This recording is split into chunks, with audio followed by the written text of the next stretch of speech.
नमस्कार लाडक्या बहिणींनो, मी नामदेव नगरे. तर भरपूर महिला नोव्हेंबरचा हप्ता कधी येईल याबाबत चिंतित होत्या, कारण डिसेंबर महिना चालू होऊन आज जवळपास 8 दिवस झाले तरी देखील शासनाकडून कोणतीच अपडेट आलेली नाही, कोणती देखील माहिती देखील आली नाही.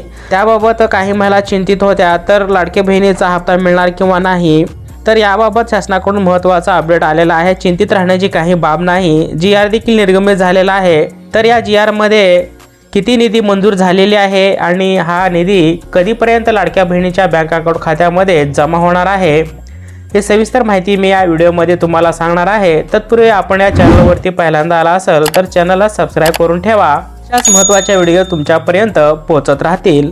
तर शासनाकडून आलेला हा GR आपण थोडक्यात समजून घेऊया.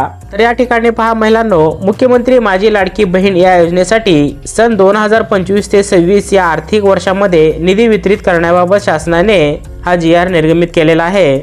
तर या GR मधील आपण थोडक्यात माहिती समजून घेऊया.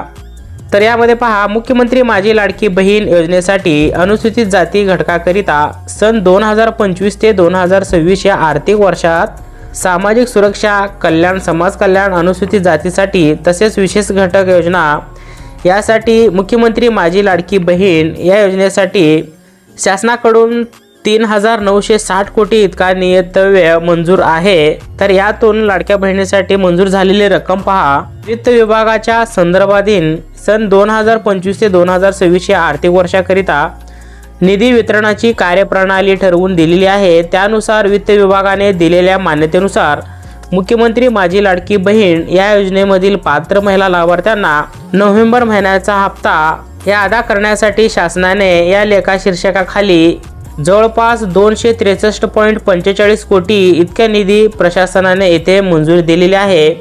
तर सर्व लाडक्या बहिणीच्या बँक अकाउंट खात्यामध्ये 1,500 रुपये प्रमाणाचा हा आर्थिक अनुदान लवकरच जमा होणार आहे. हा GR निघाल्यापासून महिलांनो जवळपास 3 ते 4 दिवस लागतील सर्व महिलांच्या बँक अकाउंट खात्यामध्ये हे निधी वितरित होण्यासाठी. तर आज 8 तारीख, तर येत्या 12-13 तारखेपर्यंत सर्व महिलांच्या बँक अकाउंट खात्यामध्ये 1,500 रुपये प्रमाणाचा हप्ता शासनाकडून वितरित केला जाणार आहे. तर ज्यांनीही आतापर्यंत eKYC केलेली नाही किंवा eKYC केलेली आहे अशा दोन्ही महिलांना याचा लाभ दिला जाणार आहे. तर याच्यामध्ये चिंतित राहण्याचं काही बाब नाही. तर लवकरच ज्यांनीही आतापर्यंत eKYC केलेली नाही त्यांनी देखील त्वरित eKYC पूर्ण करून घ्या. असा महत्त्वपूर्ण व्हिडिओ होता. इतरही सर्व आपल्या लाडक्या बहिणीपर्यंत हा व्हिडिओ नक्की शेअर करा. सर्वांना याची माहिती असू द्या. चला तर भेटूया पुन्हा अशाच नवीन एखाद्या व्हिडिओमध्ये. तत्पूर्वी जय हिंद, जय महाराष्ट्र.